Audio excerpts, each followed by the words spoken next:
America जाने का plan बना रहे लाखों इंडियंस के लिए 2026 अब सिर्फ वीजा अप्लाई करने का साल नहीं, बल्कि सही कैटेगरी चुनने, टाइमिंग समझने और नए रूल्स के हिसाब से तैयारी करने का साल बन चुका है। यूएस एम्बेसी सर्विसेज इंडिया में पूरी तरह ओपन है, लेकिन अब इंटरव्यू रूल्स पहले से ज्यादा स्ट्रिक्ट हो गए हैं। वेट टाइम लंबा हो चुका है और डॉक्यूमेंटेशन स्क्रूटनी भी बढ़ गई है। आज इस वीडियो में हम समझेंगे 2026 में इंडियंस के लिए कौन कौन सी यूएस वीजाज ओपन है, अपॉइंटमेंट वेट टाइम कितना चल रहा है, नए पॉलिसी चेंजेस क्या हैं और अप्रूवल चांसेस बेहतर करने के लिए किन बातों का ध्यान रखना जरूरी है।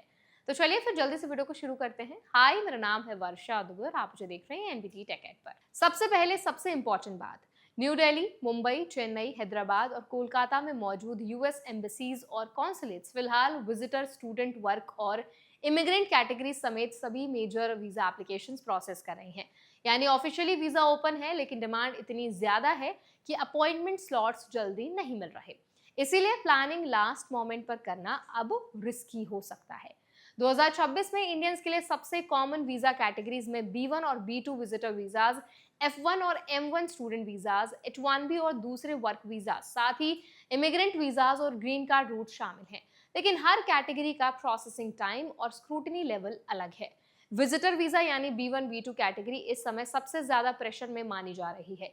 मेजर इंडियन सिटीज में इंटरव्यू अपॉइंटमेंट्स के लिए 6 से 10 महीने तक का वेट देखने को मिल सकता है। टूरिज्म, फैमिली विजिट और बिजनेस ट्रैवल डिमांड बढ़ने की वजह से बैकलॉग काफी बड़ा हो चुका है। B1 बिजनेस वीजा अक्सर B1 B2 कैटेगरी के साथ प्रोसेस होता है। हालांकि कुछ लोकेशंस में इसकी अवेलेबिलिटी थोड़ी बेहतर हो सकती है।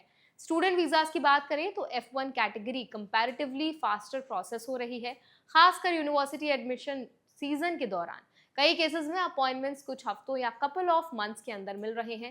एकेडमिक सेशन शुरू होने से पहले स्टूडेंट्स को शेड्यूलिंग प्रायोरिटी भी दी जा रही है। लेकिन यहाँ भी डॉक्यूमेंट कंसिस्टेंसी और इंटरव्यू प्रेपरेशन पहले से ज्यादा इंपॉर्टेंट हो चुकी है। वर्क वीजाज जैसे H1B और L1 processing largely employer petition approval पर डिपेंड कर रही है।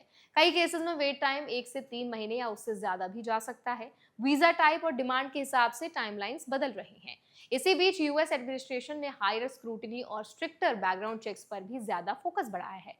2026 का सबसे बड़ा चेंज इंटरव्यू रूल्स में देखने को मिला है। अब ज्यादातर एप्लीकेंट्स को इन पर्सन इंटरव्यू देना जरूरी हो गया है। पहले कुछ लोग दूसरे देशों में जाकर इंटरव्यू शेड्यूल कर लेते थे, लेकिन अब स्टैंडर्ड वीजा कैटेगरीज के लिए इंडियन एप्लीकेंट्स दूसरे देशों में जाकर आसानी से अपॉइंटमेंट नहीं ले पाएंगे। लिमिटेड डिप्लोमेटिक और रिन्यूअल एग्जेम्पशन जरूर मौजूद हैं, लेकिन मेजॉरिटी एप्लीकेंट्स को इंडिया में ही इंटरव्यू अटेंड करना होगा। एक और बड़ा बदलाव सोशल मीडिया स्क्रीनिंग और बैकग्राउंड चेक्स को लेकर है। कॉन्सुलेट्स अब ऑनलाइन एक्टिविटी और एप्लीकेशन डिटेल्स को ज्यादा क्लोजली रिव्यू कर रहे हैं। इसीलिए जो इन्फॉर्मेशन DS 160 फॉर्म में दी गई है, वही इन्फॉर्मेशन सोशल मीडिया प्रोफाइल्स और बाकी डॉक्यूमेंट्स में भी कंसिस्टेंट होनी चाहिए। किसी भी तरह का मिसमैच, अननेसेसरी स्क्रूटिनी आपकी बढ़ा सकती है। अब सबसे जरूरी हिस्सा, अप्रूवल चांसेस इंप्रूव कैसे करें। एक्सपर्ट्स के मुताबिक सबसे पहले अर्ली एप्लीकेशन बहुत जरूरी है। वीजा कैटेगरी डिसाइड होते ही अपॉइंटमेंट ट्रैक करना शुरू कर देना चाहिए, क्योंकि वेट टाइम डेली बेसिस पर बदल सकता है। दूसरा, डॉक्यूमेंट्स में एक्यूरेसी बेहद इंपॉर्टेंट है। गलत इन्फॉर्मेशन, इनकम्प्लीट फॉर्म्स या इनकंसिस्टेंट आंसर्स डिलेज और रिजेक्शन दोनों का कारण बन सकते हैं। स्टूडेंट और वर्क वीजा एप्लीकेंट्स के लिए ऑनलाइन प्रेजेंस भी अब इंपॉर्टेंट फैक्टर बनती जा रही है। इसीलिए सोशल मीडिया प्लेटफॉर्म्स प्रोफेशनल और कंसिस्टेंट रखना बेहतर माना जा रहा है। इसके अलावा 2026 में कुछ एप्लीकेशन फी और इंटेग्रिटी फीस भी बढ़ी हैं। इसीलिए फाइनेंशियल प्लानिंग पहले से करना जरूरी हो गया है।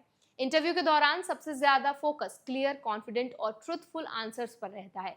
कॉन्सुलर ऑफिसर शॉर्ट कॉन्वर्सेशन में एप्लीकेंट की इंटेंट और क्रेडिबिलिटी समझने की कोशिश करता है। इसीलिए अननेसेसरी डिटेल्स या मेमोराइज्ड रिस्पॉन्सेज कई बार उल्टा असर डाल सकते हैं। तो आई होप ये वीडियो आपके लिए बहुत हेल्पफुल रहा होगा। अगर ये वीडियो आपको पसंद आया तो उसको लाइक करें, शेयर करें। ऐसे वीडियोस के लिए, अपडेट्स के लिए हमारे चैनल एनबीटी टेक एड को भी जरूर सब्सक्राइब करें।